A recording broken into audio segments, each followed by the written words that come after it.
Episode 1 Chanakya ఎవరు, ఆ మహా మేధావి వెనక గల కథ ఏంటి?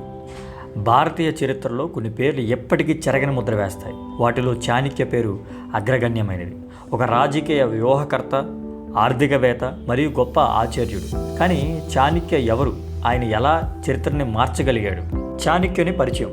375 BCEలో జన్మించిన చాణక్యుని కౌటిల్యుడు, అదేవిధంగా విష్ణుగుప్తుడు అనే పేర్లతో కూడా పిలిచేవారు. ఆయన రచించిన అర్థశాస్త్రం, పాలనా శాస్త్రం, రాజకీయం, యుద్ధ వ్యూహాలు మరియు ఆర్థిక వ్యవస్థల గురించి గొప్ప మార్గదర్శకత గ్రంథం. ఆయన చంద్రగుప్త మౌర్యుడిని రాజుగా స్థాపించి నందవంశాన్ని కూలదూయడంలో కీలక పాత్ర పోషించాడు.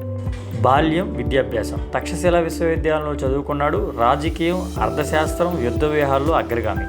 బాల్యంలోనే ధన్యమైన తెలివితేటలు గలవాడని అందరి చేత గుర్తింపు పొందాడు. చాణక్యుని లక్ష్యం నందుల పరిపాలనలో అన్యాయాన్ని, అవినీతిని చూశాడు.